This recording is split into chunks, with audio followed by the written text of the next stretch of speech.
네, 안녕하세요. 이 채널을 운영하고 있는 운영자입니다. 제가 영상을 만들어 드린다고 했는데 이게 명절 증후군인지 모르겠지만 몸이 좀 축 처지기도 하고, 그리고 미세먼지를 좀 많이 먹어서인지 이 목소리가 좀 많이 갔습니다. 그래서 늦게 올린 점에 대해서 대단히 죄송합니다. 제가 오늘 영상으로 만들어 드린다라고 했던 것들 6가지를 총 정리해 가지고 영상으로 만들어 볼 건데요.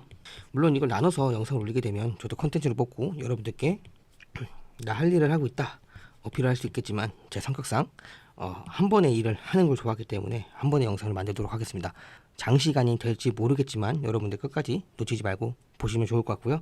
그리고 이게 앞으로 세상에 어떻게 바뀔 것인지에 대해서도 알 수 있는 내용이다 라고 생각해 주시면 좋을 것 같습니다. 자, 그럼 첫 번째, 제가 오늘 해드릴 말씀은 이제 국방기조, 미국의 국방기조가 바뀌었죠. 그리고 제가 오늘 게시글에다가 적어드린 글이 있습니다. 그 글 때문에 제가 한반도 전쟁터가 될 것 같다라고 언급을 또 드렸습니다. 그러니까 지금 전쟁터가 될 것 같다라는 그런 가능성들이 계속 올라가고 있고, 그리고 여기서 똥볼 차고 있는 게 이재명이고, 그리고 민주당입니다. 더 나가서 제가 랜드 보고서에 대한 이야기를 계속 해드렸죠. 이 랜드 보고서, 여기가 이제 랜드 연구소인데요. 여기서 이제 내는 겁니다. 이 랜드 연구소를 방문하는 게 문재인입니다. 그리고 문재인은 여러분들 예수회 출신입니다. 예수회. 뭔 말인지 이해가 되시죠? 예수회 치면 바로 나옵니다, 문재인이. 그리고 이 예수회는요, 어떤 역할을 했냐, 기독교, 카톨릭 이런 것과 전혀 연관이 없고요. 여기는 오직 무기, 그리고 마약, 그리고 인신 이런 것들 통해서 돈을 버는 집단입니다.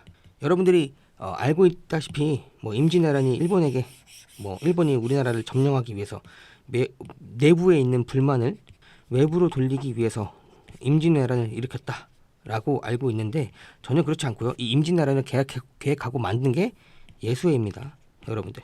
그래서 이 예수회가 지금부터, 그리고 과거부터 지금까지 쭉 전쟁을 일으키고 계획을 하는 집단입니다. 왜 이렇게 하냐? 그래야 돈도 벌고, 그리고 이들이 말하는 카발라 사상에서 영혼을 바쳐야지만 자신들이 신과 같은 권력을 얻을 수 있다라는 그런 말 같지도 않은 그런 그들만의 종교 의식 때문에 전쟁을 매 순간, 매 나라, 매년마다 진행을 하고 있습니다. 근데 그 예수회가 지금 대한민국을 다 장악했습니다. 그리고 대한민국 사법부, 입법부, 행정부까지 다 장악했습니다. 그러니까 선법을 다 장악했고요. 그리고 여기에 대가리 새끼가 문재인입니다.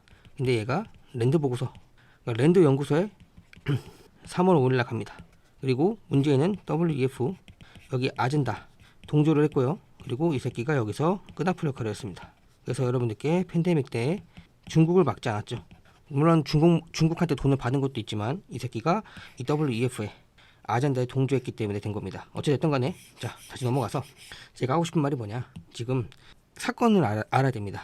자, 미국이 한국한테 우리 한미일 군사훈련을 하자 이렇게 제안을 했습니다. 근데 여기서 안규백 그리고 이재명이 쌩을 깠습니다. 그래서 일본이랑 미국이랑 이제 훈련을 했는데, 여기서 미국이 서해로 전투기를 보냅니다. 그러니까 뭐 하고 있는지 파악하는 것도 있겠고, 그 다음에 훈련의 일상으로 진행이 된 겁니다. 근데 여기서 중국이 갑자기 전투기를 끌고 옵니다. 그리고 한동안 대치를 합니다. 자, 여기서 문제가 되는 게 뭐냐, 우리는 미국과 우방국이기 때문에 미국 편을 들어야 됩니다. 근데 안규백이 중국 편을 듭니다. 항의를 했다고 합니다. 왜 서해 들어가서 분란을 만드느냐, 병신 같은 말을 했습니다, 안규백이. 자, 그래서 미국이 이제 선택을 해야 될 입장이 맞습니다. 자, 그런데 이미 미국도 선택을 했다라고 보여지는 행동이 바로 서해의 전투기 출격입니다. 그러니까 안규백이 존나 멍청해서, 그러니까 이재명 정부 민주당 애들이 멍청해서 이 군사적인 언어를 해석을 못한 겁니다. 이게 무슨 말이냐면요, 자, 이재명이랑 안규백이 원하는 게 뭡니까? 전작권 환수입니다. 전작권 환수를 원해요. 그래야지만 전쟁 없이도 중국한테 그리고 북한한테 나라를 넘길 수가 있거든요. 그러니까 매국하는 겁니다. 그러니까 이 새끼는 쓰레기들이죠. 근데 이재명이 여기 전작권 환수에 대해서만 이야기하고 있지, 미국은 미군 철수를 할 생각이 없습니다. 왜 할 생각이 없냐? 그래야지만 한반도 전쟁터를 얻으면서 지정학적 이점을 얻으면서 중국과의 전쟁을 할 수가 있기 때문이죠. 자, 이건 나중에 차차 제가 좀 더 드러난 게 있으면 이야기해 드릴 텐데, 전투기를 서해에 보냈다. 이게 어떤 의미냐? 자, 주한미군이 한국이랑 계약을 했을 때, 그러니까 동맹 그런 거 맺었을 때, 북한 전쟁 억지력에 국한에서만 이제 명시가 되어 있습니다. 그러니까 북한과의 외적인 것들은 절대로 할 수가 없는데, 이번에 트럼프가 들어오면서 NSS 기조가 바뀌었죠. 주한미군이 자 북한뿐만 아니라 중국과의 전쟁에서도 활용이 돼야 된다라고 이야기를 했습니다. 근데 전작권 환수를 이재명이 부러지니까 미국 입장에서는 일정 부분은 땡큐인 겁니다. 왜냐? 전작권 환수를 하게 되면요, 그럼 북한이랑 전쟁은 니네가 해. 대신 주한미군 그 과거에 있었던 북한 억제만 하겠다. 여기서 벗어나게 되면서 중국이랑 전쟁할 수 있는 가능한 전진기지가 됩니다. 한국은 북한이랑 전쟁을 하잖아요. 전쟁을 하면 절대 이길 수가 없습니다. 절대 이길 수가 없어요. 그러면 이 한국이랑 북한이랑 전쟁을 할 때 누가 들어올 수 있냐? 나토군이 들어올 수 있고요. 그리고 더 나아가서 일본군이 들어올 수가 있습니다. 자, 그러면 한반도는요, 전쟁을 이긴다 하더라도 갈갈이 찢길 겁니다. 이 나토군, 그러니까 나토의 연합회에 들어가 있는 나라들 말하는 거겠죠. 그리고 일본군, 이 나라들한테 한반도를 넘겨주게 될 겁니다.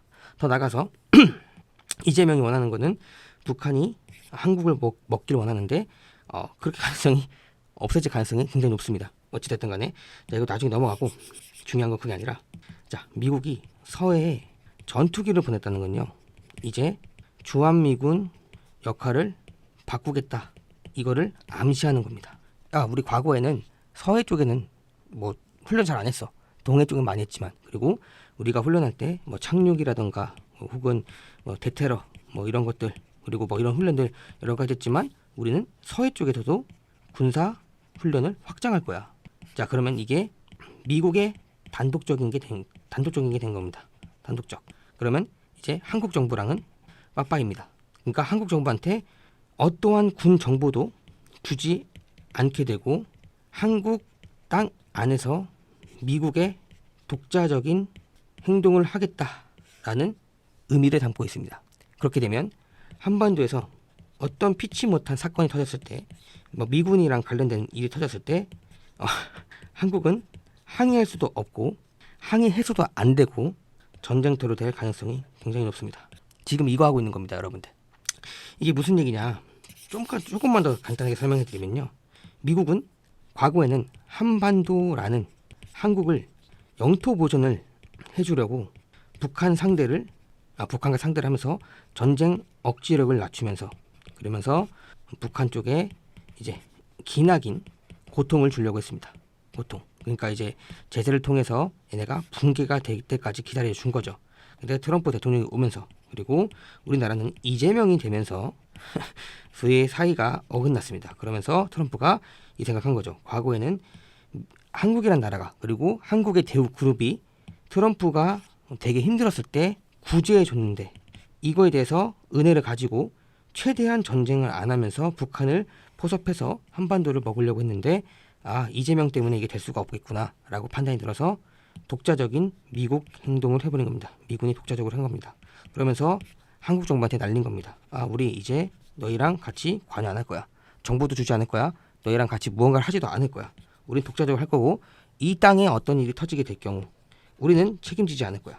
이 의미를 담고 있는 겁니다. 관세를 가지고 협상을 했다라고 개소리를 했죠, 한국 정부가. 근데 뚜껑을 까보니까 미국한테 그 어떠한 관세 협상도 제대로 이루어진 게 없었습니다. 그러니까 미국 입장에서, 그리고 트럼프 내각 쪽의 입장에서는 이 새끼 사람 새끼가 아니구나. 오케이. 우리 미국이 없어지고 미국이 관여하지 않게 되면 네 나라 땅이 어떻게 되는지 똑똑히 보여줄게 라고 암시를 보내준 겁니다. 경제에서도 이미 드러났죠. 쿠팡 사건. 그리고 지금 여러분들 환율이 안정적인 거 아닙니다. 지금 달러 가치가 주춤하기 때문에 지금 환율이 안 올라가는 것 뿐이지, 환율 좀 있으면 올라갈 겁니다. 그리고 지금 코스피 엄청나게 올리고 있죠. 이재명이 내세울 게 이것밖에 없으니까. 근데 이거 조만간 무너지게 될 겁니다. 뭐 7천까지 갈 수도 있다고 저는 보고 있는데 이 7천 간 다음에 반토막이 아닙니다. 2,000피까지 갈 겁니다. 어떤 미친놈들이 20년 동안 억눌렸기 때문에 코스피가 이렇게 가는 거다라고 하는 말 같지도 않은 소리를 하고 있는데 그거는 버블입니다. 버블. 그렇기 때문에 여러분들 한국은 지금 경제적으로도 박살이 났고요. 그리고 안보적으로도 이미 미국과 척을 져서 미국이 한국을 전쟁터로 만들 겁니다. 자, 전쟁터라는 게 결국에는 대리전을 할 곳이 필요합니다. 영토가 필요해요. 영토가. 그 영토가 필요한데 러우 전쟁 때는요. 러시아 편이 인도. 근데 인도는 뭐 세모라고 칠게요. 근데 중국이 엄청나게 미뤄졌습니다. 그리고 우크라이나 같은 경우는 미국이랑 나토가 엄청나게 미뤄졌습니다. 결국에는 이 전쟁이 나토랑 미국 그리고 중국과의 대리전입니다. 그래서 이 대리전이 일어났기 때문에 땅에 그러니까 전쟁이 일어난 곳이 러시아랑 우크라이나입니다. 자, 그러면 동아시아로 넘어오게 되면요. 그 땅이 어디겠습니까? 과거에는 대만이 가장 유력했는데 이재명이 들어오고 그리고 민주당이 집권을 하면서 한반도가 될 가능성이 굉장히 높아졌습니다. 대만 전쟁 안 날 것 전쟁 안 날 것 같아요. 제가 봤을 때는 뭐 자꾸 전쟁이 대만 쪽에 난다고 하는데 이 대만 쪽에 나는 게 한반도로 둘불처럼 번지면서 한반도가 가장 큰 전쟁터가 될 겁니다. 이해가 되시죠? 그리고 제가 봤을 때는 지금 트럼프 내각 쪽에 있는 사람들 중에 대부분 대만 화교들이 많습니다. 이 대만 화교들이 한반도 전쟁터를 안 나기 위해서 노력한다라고 보기 어렵고 한반도의 전쟁터를 만들려고 노력 중에 있습니다. 그래서 대만은 어떻게든 간에 설득을 하려고 하는 것처럼 보이는데 문제는 대만 화교에 중국과 같이 커넥션도 있기 때문에 어떻게 될지 모르겠습니다. 다만 제가 확실하게 말씀드릴 수 있는 거는 한반도는 전쟁터가 될 거다. 이거는 확실해졌습니다. 이재명과 안규백 때문에 지금 미국이 전투기를 띄운 걸 보면서 그리고 더 나가서 지금 미국 입장에서는 전체권 환수가 되면 이제 미국이 자유로워지죠. 자, 그러면 이거 틈을 봐서 손을 내민 나라가 있을 겁니다. 그 나라가 어디냐? 일본입니다. 일본은 전쟁을 치르지 않았습니다. 그리고 전쟁 관련해서 잘 모릅니다. 근데 만약에 일본 입장에서 야, 한국에게 전제권 반환하고 대만과의 전쟁을 할 때 그 일본군이랑 같이 우리가 전쟁하면서 전제권을 니네가 가져. 미국 니네가 전제권을 가져. 하게 되면 과거에는 주한 미군 여기 사령관이 일본이랑 같이 뭔가 훈련을 하거나 전쟁했을 때 여기가 우선적이었거든요. 근데 지금 이 판도가 일본 쪽으로 바뀔 가능성이 굉장히 높습니다. 그래서 전제권을 가지라고 하면서 일본이랑 미국이 같이 합쳐지면서 주일 미군 여기가 입김이 더 세질 걸로 봅니다. 그리고 새로운 에치스 라인이 그어지게 되는 겁니다. 그래서 어떻게 되냐? 일본까지는 미국이 보호해 주겠다라는 명시가 되고 여기 이 한반도 여기 북한이 이렇게 있죠. 한반도는 전쟁터로 될 가능성이 굉장히 높습니다. 지금 미국이 원래 이렇게까지는 안 하려고 했던 걸로 기억합니다. NSS에서 뭐 한반도 전쟁터 언급을 하지만 그렇다고 공화당 쪽에서 손을 놨냐? 그게 아닙니다. 공화당이 주한미군 철수 없다. 이거를 법을 발의해가지고 통과가 됐습니다. 근데 문제는 뭐냐면 이게 2026년도 말에 끝납니다. 이때 되면 다시 주한미군에 대해서 어떻게 할지 논의를 해야 되고 결정을 해야 됩니다. 이해가 되세요? 그러니까 이재명이랑 안규백이 이렇게 삽질하기 전까지 2025년도까지는 미국이 한반도를 지키려고 애를 쓰고 법도 만들고 별의별 짓을 다 했습니다. 근데 이재명이랑 안규백이 생쇼를 다 했고 그리고 특히 이재명과 민주당이 관세 협상을 빠그라뜨렸기 때문에 미국은 더 이상 한국을 봐줄 생각이 없습니다. 그래서 이번에 이 서해 전투기 보낸 거 미국이 보낸 게 새로운 에치스 라인을 긋는 시발점이 아니냐라는 이야기가 있습니다. 이거 궁금하시면 와이타임즈라고 제가 자주 보는 데가 있어요. 저 진짜 다 보거든요. 그 와이타임즈에 미국 입장에서 쓴 기사를 소개해 줍니다. 거기서 나와 있거든요. 와이타임즈입니다. 여기 들어가셔서 보시면 제가 무슨 내용 하는지 이해가 되실 겁니다. 자, 그래서 새로운 에치스 라인이 그어졌기 때문에 이제 한반도는 전쟁터가 될 거다. 저는 이렇게 생각하고 있고 그리고 문재인이 랜드 연구소를 갔을 때 이제 이제 이해했습니다. 전쟁이 나는구나.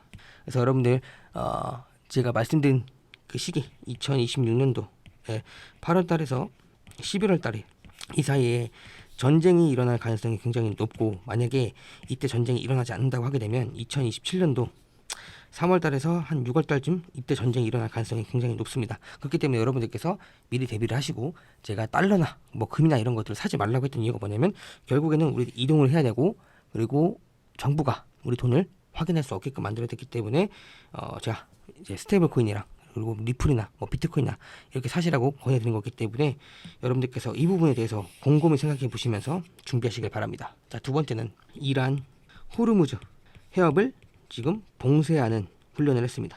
그러니까 미국이 이란을 치게 되면, 이란은 그러면 너네 나라 뿐만 아니라 모든 나라들 고통을 줄게. 그래서 이 헤르무즈 해협을 봉쇄하는 훈련을 했습니다. 러시아랑 같이. 자, 이 헤르무즈 해협이 봉쇄가 되면요, 석유 가격이 엄청나게 올라갑니다. 그러면 논하는 나라가 어디냐? 러시아가 논하고요. 그리고 미국도 노가 나게 됩니다. 왜냐면 여기 산유국이기 때문에. 게다가 이 둘 나라 같은 경우는 호르무즈 해협을 왕래하지 않습니다. 왕래하지 않아도 석유를 팔 수가 있습니다. 그렇기 때문에 미국이랑 러시아가 논할 수밖에 없고, 다른 나라들 같은 경우는 이제 인플레랑 그리고 식량 가격 엄청 올라가게 되고, 에너지 가격이 엄청 올라가게 되면서 경제가 박살나게 될 겁니다. 그럼 어디가 죽냐? 일단 유럽이 죽겠죠. 그리고 한국도 죽을 거고요. 그리고 뭐 뉴질랜드, 뭐 호주 이런 데도 타격이 있을 거고요. 그리고 일본도 있겠습니다. 자, 그럼 내 가장 큰 타격을 입는 데가 어디냐? 중국입니다. 중국이 가장 큰 타격을 입게 됩니다. 자, 그러면 미국이 왜 이렇게까지 하냐? 첫 번째로 유럽을 죽여야 됩니다. 여기는 이미 영풍 로스차일드 그리고 예스웨가 장악을 해서 이스라엘 같은 나라이기 때문에. 그리고 애들이 러우 전쟁은 이때 전쟁을 하는데 개 미친 짓거리를 했습니다. 자, 러시아를 규제를 때리고 제재를 때리는데 에너지를 사야 될 거 아니에요? 석유를 사야 되고, 그 다음에 천연가스 사야 되는데 앞에선 규제와 제재를 한다고 해놓고서는 뒤로 몰래 러시아의 천연가스랑 그리고 석유를 대거 썼습니다. 유럽이. 그래서 러우 전쟁이 질질질 끌어지게 된 겁니다. 그래서 미국이 이거 가지고 엄청나게 뭐라 했죠. 야, 니네가 전쟁을 하기 아직 끝내길 원한다면서 왜 자꾸 러시아 석유를 사주냐. 근데 최근까지도 2025년도까지도 이걸 계속 사줬습니다. 근데 2026년도 와서 안 사겠다라고 이야기를 했는데, 만약에 러시아랑 이란이랑 미국이랑 전쟁을 하게 되면요, 유럽이 완전 초토화가 될 겁니다. 물론 노르웨이, 그 다음에 뭐 영국 이런 애들은 산유국이기 때문에 버틸 수는 있지만, 그렇다 하더라도 많은 물동량들이 오지 않고 그 다음에 에너지가 오지 않기 때문에 망가지게 될 겁니다. 그리고 가장 크게 망가질 나라가 이제 어디냐? 중국이랑 한국입니다. 이 두 나라가 개박살 날 겁니다. 진짜로요, 여러분들. 물론 뭐 동남아시아 쪽에서도 문제가 있지 않냐라고 할 텐데, 뭐 말레이시아뿐만 아니라 인도네시아 이런 애들은요, 일정 부분 석유가 있습니다. 그래서 얘네가 뭐 동남아한테 팔면 되기 때문에 문제가 없을 수도 있을 거고, 물론 한국보다는 타격을 좀 적게 보겠지만, 그래도 뭐 문제가 엄청 심각하다, 이 두 나라보다 심각하다라고 보기는 어렵습니다. 그럼 일본은 왜 빼나요? 라고 물어보겠죠. 자, 미국이 한국한테 그리고 일본한테 대미 투자를 어떤 거 먼저 하라고 했는지 아십니까? 천연가스입니다. 천연가스. 그리고 원자로. 그리고 이게 어디냐? 알래스카입니다. 알래스카. 여기 먼저 하라 했거든요. 근데 한국 이거 안 했죠. 자, 근데 일본 들어갔습니다. 그리고 일본은요, 여러분들이 아셔야 될 게, 일본은 되게 똑똑한 사람들밖에 없습니다. 그래서 사할린 프로젝트라고 있습니다. 여기서 러시아예요, 러시아. 러시아의 천연가스가 나오는데, 이 천연가스를요, 일본이 이미 투자를 했기 때문에 대거 사올 수가 있습니다. 제재받지 않나요? 라고 물어볼 수 있는데, 이미 여기 지분이 있기 때문에 그 계약상 지분 때문에 어쩔 수 없이 일본은 일정 부분은 천연가스를 해결할 수가 있습니다. 그리고 그 부족한 부분을 이미 대미 투자를 통해서 천연가스 그리고 미국과의 접촉을 통해서 석유 이 부분에 대해서 이권이라고 보기엔 좀 그렇고 혜택을 받을 수 있는 거죠. 이해가 되세요? 그러니까 일본은 이 부분에 대해서 좀 완화적이다라고 볼 수 있는데, 중국이랑 한국은 그 어느 것도 도와주지 않을 거고, 그리고 고립이 되어 있기 때문에 개 박살 날 겁니다. 자, 그러면 그런 이야기가 있겠죠. 그럼 미국은요, 인플레가 올라가면 안 되기 때문에 석유 가격을 낮춰야 되는 게 좋지 않나요? 라고 물어보실 테죠. 자, 그래서 미국이 이란과의 전쟁을 하기 전에 베네수엘라를 들어간 겁니다. 이 베네수엘라에서 석유를 지금 캐고 있거든요. 지금 캐파가 크진 않아요. 근데 지금 개발을 하려고 한다고 하는데 시간이 좀 걸릴 것 같긴 합니다. 근데 어찌됐든 간에 이 석유를 계속 투자를 해가지고 투입을 해가지고 키우려고 노력 중에 있습니다. 그리고 베네수엘라 옆에 가이아나라고 있습니다. 이 가이아나가 록펠러 땅입니다. 근데 지금 여기서 캐파를 엄청나게 늘리고 있다라고 이야기합니다. 그러니까 석유를 엄청나게 팔려고 록펠러 땅이기 때문에 이 가이아나는 이제 또 석유 가격이 올라가게 되면 부자가 되겠죠. 왜냐? 미국이 사줄 거기 때문에. 자, 그럼 미국은 안정적으로 석유를 확보할 수 있는 곳들이 지금 계속 생기고 있습니다. 그래서 미국은 자생할 수 있는 능력을 계속 키우고 있는 반면에 중국은요, 러시아와 교류가 지금 점점 끊기고 있습니다. 텔레그램 방에 제가 올려드렸는데 중국이 유럽연합과 연대를 하고 싶다라고 이야기를 했습니다. 근데 반대로 유럽연합은 야, 너네 중국 러시아한테 무기 그만 보내, 돈 좀 그만 보내 라고 언급을 한 상태입니다. 근데 그런 와중에도 러시아가 살아보겠다고 유럽연합이랑 연대를 하겠다고 합니다. 그러니까 뒤통수를 친 겁니다. 러시아 뒤통수를. 그래서 러시아가 지금 중국을 도와주지 않습니다. 특히 지금 전력망에 있어서 러시아가 우리 더 이상 못 살겠으니까 석유랑 천연가스 제값에 받고 싶어 라고 이야기를 했는데 중국이 노를 했습니다. 그리고 미국한테 규제를 받고 싶지 않아서 관계를 좀 정리하고 싶다라는 식으로 얘기가 나와서 러시아가 지금 고립된 상황입니다. 근데 만약에 그런 와중에 이란과 미국이 전쟁하게 되면 중국은 이란에게도 사우디에게도 그 어느 나라에게도 안정적인 에너지를 받을 수가 없습니다. 그렇기 때문에 중국이 개박살날 수밖에 없습니다. 자, 그럼 한국은 왜 개박살나냐? 당연합니다. 한국은 대미 투자에 어떠한 답변도 하지 않았고, 그리고 중국에게 딱 붙어서 있는 정책을 펼쳤기 때문에 미국 입장에서는 한국한테는 석유를 팔 생각이 없습니다. 그리고 뭐 말레이시아나 인도네시아에서 석유가 난다고 한들 그들 캐파가 한국까지 올 수 있는 캐파가 안 됩니다. 그러니까 석유 생산량이 그렇게 많지가 않다는 거죠. 많이 매장돼 있지만 이거를 자국 내나 그리고 주변 국가에 파는 정도까지만 쓸 수 있지 한국이라는 나라까지는 팔 수가 없습니다. 그렇기 때문에 한국은 석유가 이게 이렇게 올라가게 되면요, 인플레 오고, 그리고 식품 가격뿐만 아니라 그다음에 부동산 이런 경제가 다 개박살 날 겁니다. 그래서 경제가 초토화된 그런 명분을 제공할 수 있는 거죠. 그래서 제가 여러분들께 말씀드리는 게 뭐냐, 달러를 사라. 그리고 만약에 혹여 진짜 인플레가 올라와서 사람들이 주식이나 이런 것들 경제가 개박살 나니까 주식도 떨어지고 채권도 떨어지고 뭐 하다 보면 결국에는 이걸 방어할 수밖에 없기 때문에 달러나 혹은 비트코인이나 그리고 금이나 이쪽으로 갈 수가 있다, 저는 보고 있습니다. 그리고 식품 가격이 엄청나게 올라갈 거기 때문에 이걸 해칭할 수 있는 수단으로 아마도 스테이블 코인으로 많이 가지 않을까, 제가 추측을 해서 리다페이를 쓸 수 있는 방법을 쓸 수 있는 거를 알려드렸습니다. 자, 그리고 부동산도 아마 이때 되면 박살나지 않을까 저는 보고 있습니다. 그래서 여러분들 전쟁이 어떻게 될지 모르겠습니다. 뭐 지금 합의점에 이르렀다라는 얘기도 있고 일정 부분 합의를 했다라는 얘기도 있는데 지금 미국은 이란을 때릴 생각으로 지금 압박을 넣고 있는 거거든요. 그러니까 뭘 해도 원하는 만큼 나오지 않으면 그냥 다 때릴 거야. 그러니까 4개의 제한이 있는데 이 제한 중에 한 개라도 실행을 하지 않으면 우리는 때릴 거야, 이런 스탠스입니다. 그리고 지금 이란이 강경하게 나왔지만 제발 국제사회한테 우리 살려달라고 이야기를 했습니다. 살려달라고 얘기했어요. 유엔한테. 제발 미국 좀 막아달라. 지금 그 정도로 심각하고, 그다음에 지금 이란 소식이 끊겼잖아요. 제가 오늘 최근에 텔레그램 방에 올려드렸어요. 지금 이란에서 학생들 시위까지 진행이 됐습니다. 학생들이 대거 나왔어요. 중, 고, 그리고 대학생까지 전부 나왔습니다. 이란 내에 지금 심각한 정도로 시위가 계속 일어나고 있습니다. 그래서 아마 이 시기가 되면 전쟁이 날지 안 날지 모르겠지만 아마도 만약에 나게 되면 호르무즈 해협이 폐쇄가 되고 물가는 미친 듯이 오르게 되고 우리는 달러를 사야 되고, 그 다음에 달러뿐만 아니라 나중에 인플레이션 때문에 터키가 그랬던 것처럼 비트코인이 미친 듯이 올라갈 가능성이 굉장히 높습니다. 그렇기 때문에 여러분들께서 이 부분은 염두에 두시고 꼭 대비를 해주시기 바랍니다. 그러니까 지금 이렇게 3가지 얘기를 한 거거든요. 근데 이제 남은 3가지가 남았는데 2가지가 제가 이걸 아무래도 책을 좀 읽고 이야기를 해드리는 게 낫지 않을까라는 생각이 들어서 하나만 더 말씀드리고 영상을 마무리 짓도록 하겠습니다. 일단은 이 2가지가 무엇이냐, 이제 레이 달리오 빅사이클이라는 책이 있습니다. 이 빅사이클이라는 책이 있는데 제가 이제 서점에 갔을 때 이 책을 사고 싶어서 읽고 싶어서 이제 갔는데 이게 3만 원이 넘어요.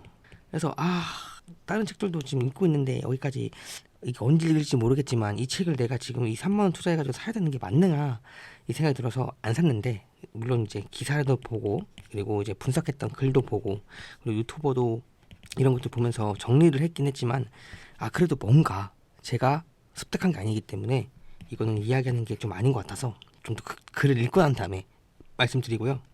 제가 이제 마지막으로 말씀드릴 내용은 새로운 화폐에 대해서 이야기를 해드리려고 합니다.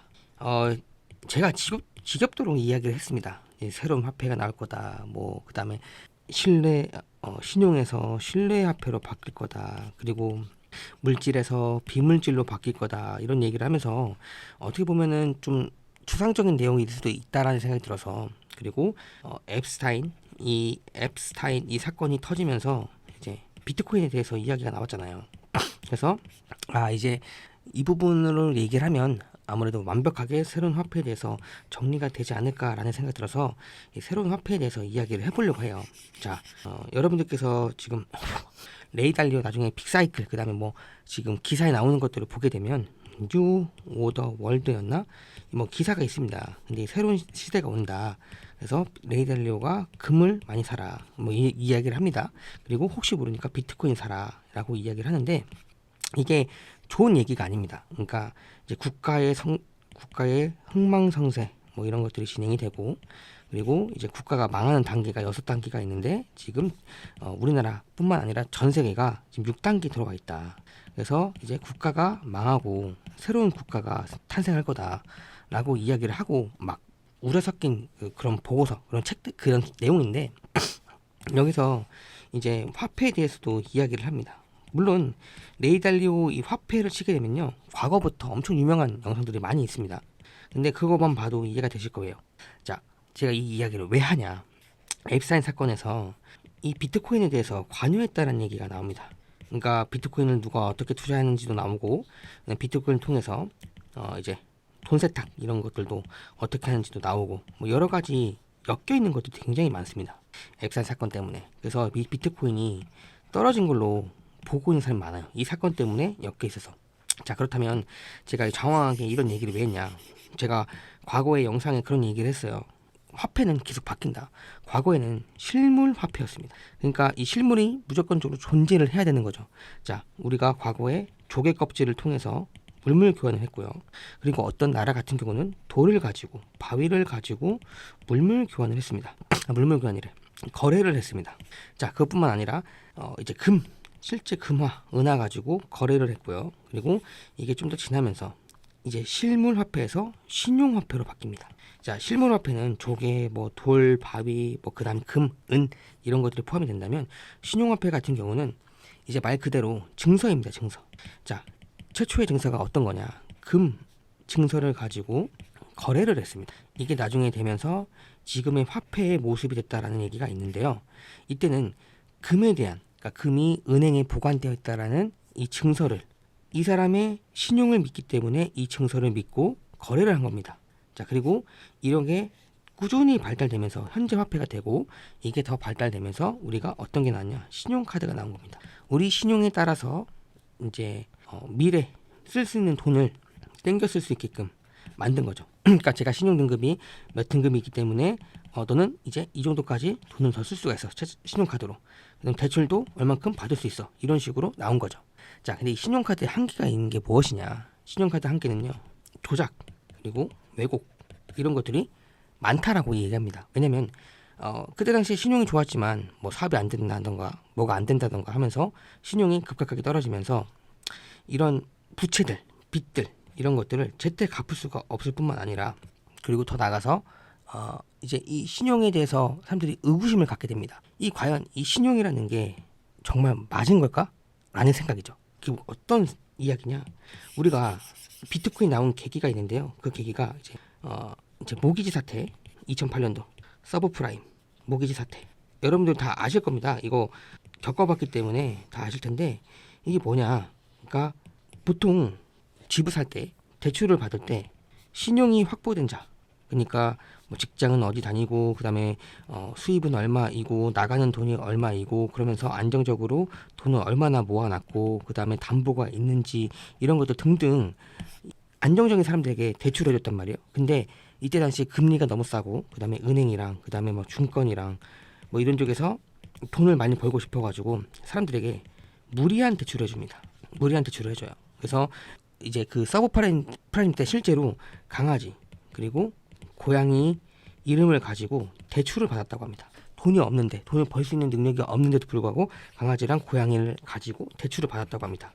그러니까 우리가 신용만 믿고 돈을 빌려줬는데 이 신용이 조작된 거라면 왜곡된 거라면 시장이 무너질 수밖에 없다라고 본 거죠. 그래서 신용화폐가 이 기점으로 꺾이게 됩니다. 그러면서 나온 게 뭐냐?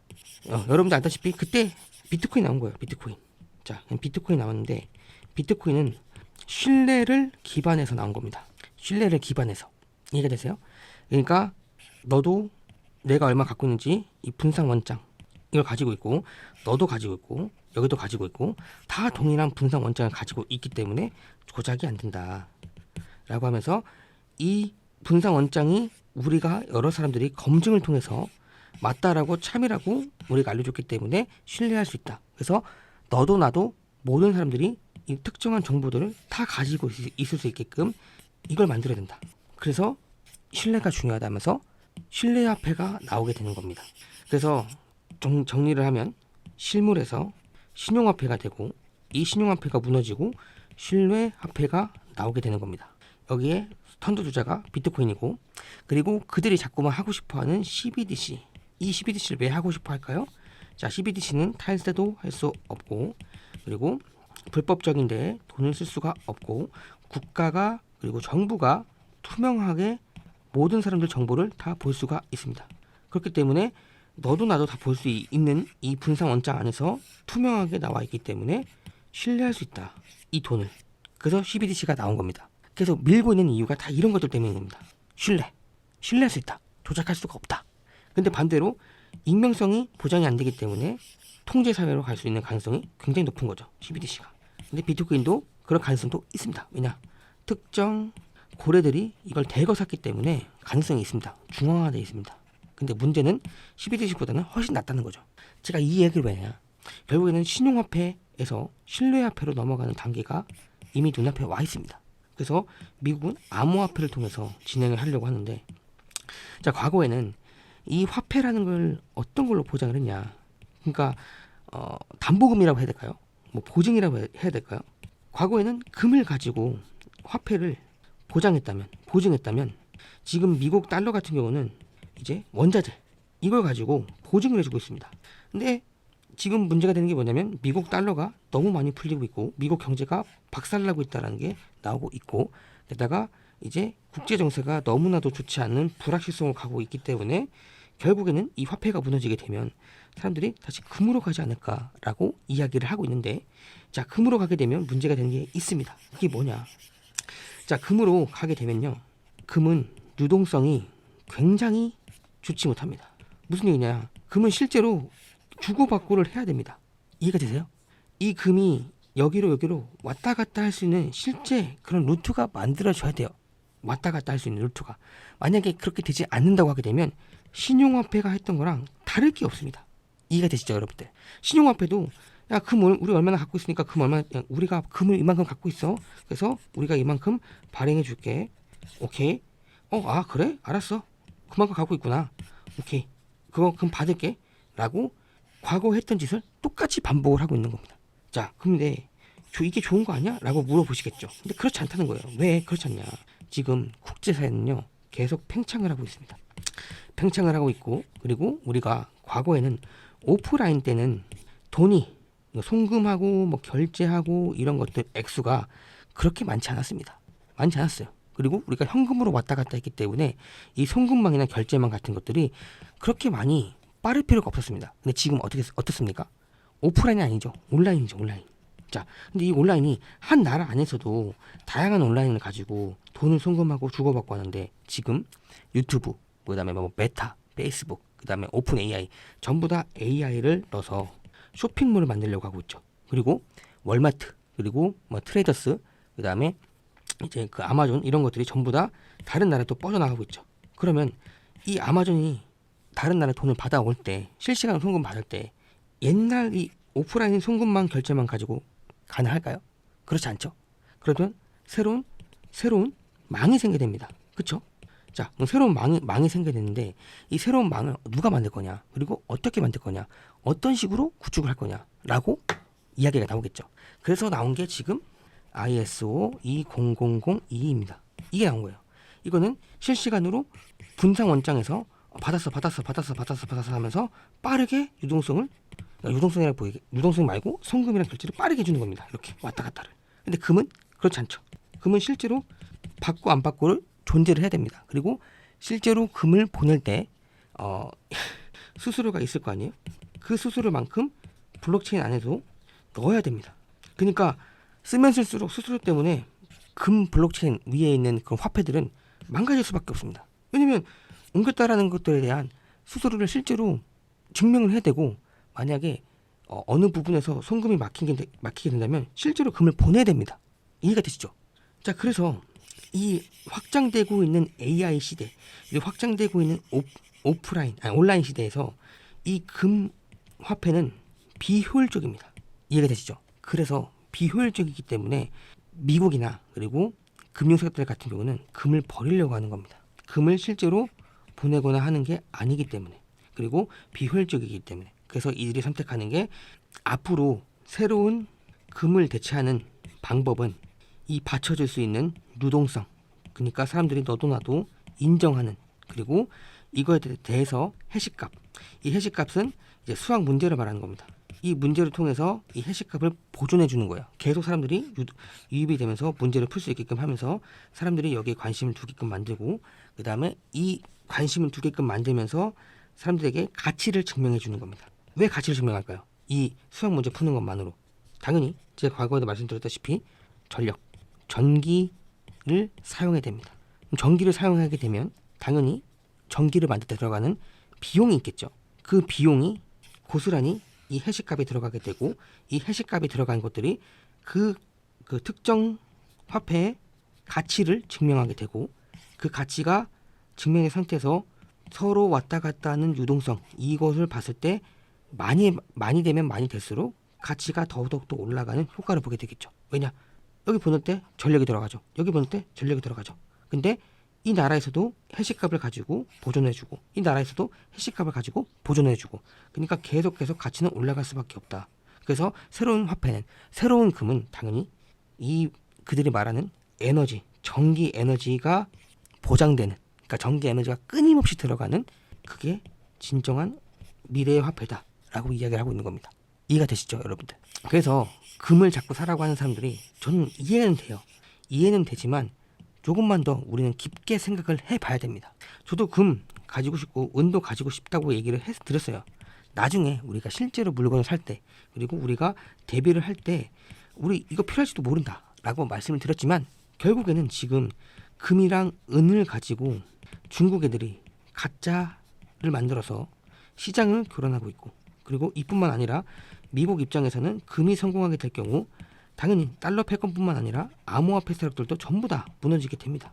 그렇기 때문에 이들이 강조하고 있는 게 뭐냐, 결국에는 엄청나게 빠른 유동성을 가진 화폐여야 한다. 그래서 이들이 굉장히 밀어붙이고 있는 이유, 그러니까 AI를 계속 밀어붙이고 있는 이유가 이 화폐를 보존받기 위해서입니다. AI가 활성화되면요, 그 플랫폼 안에 암호화폐 이런 것들을 결제 시스템 넣어버리게 되면요, 이게 보존이 되면서 전기 에너지, 전력이 되면서 화폐로서 인정을 받게 되는 겁니다. 그래서 이 모든 플랫폼 안에 지금 빠르게 리플, 스텔라, 루멘, 비트코인, 이더리움 전부 다 넣으려고 하는 이유가 뭐냐, 이 플랫폼 안에 들어가게 되면요, 결국에는 화폐로 인정될 수밖에 없습니다.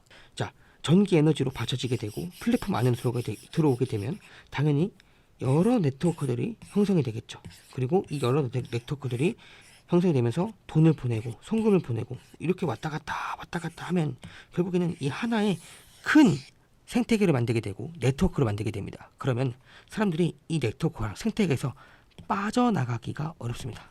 빠져나가지 않게 된다고 하게 되면 결국에 이 생태계 안에 들어가 있는 돈들을 화폐를 쓸 수밖에 없습니다. 근데 금은 우리의 저 밖에 있습니다. 저 밖에 있다고요. 금을 사용하지 않잖아요. 금을 실제로 우리가 거래하지 않잖아요. 그쵸? 그렇기 때문에 나중 되면 이 플랫폼 안에 모든 암호화폐가 들어가야 될 경우 금은 도태가 될 수밖에 없습니다. 이해가 되시죠? 그래서 여러분들 조금만 더 깊게 생각해 보셔야 될 것 같고, 그리고 새로운 화폐가 곧 나올 것 같습니다. 그리고 나머지 두 가지는 제가 책을 읽으면서 좀 더 생각을 해봐야 될 것 같습니다. 레이 달리오 책도 읽어야 되고요. 그리고 제가 요새 보고 있는 게 이제 한계 비용입니다. 이거 읽지 마세요, 여러분들. 제발 읽지 마세요. 왜냐면 이게 진짜 제가 이제 딥스라고 하죠. 그 엄청난 정보를 이 사람 이걸 적은 저자로 지금 아이디어를 많이 얻고 있거든요. 근데 이걸 읽으면 제 영상 여러분들이 안 볼 것 같아서 어쨌든 간에 제가 빠르게 끝내드릴 테니까요. 부탁드립니다, 여러분들. 제가 이제 빠르게 정리가 되면, 그리고 책도 읽고 다양한 것도 또 찾아보면서 여러분들께 찾아뵐 테니까요. 먼저 예습하지 않길 바랍니다. 자, 시청해 주셔서 정말 감사드립니다.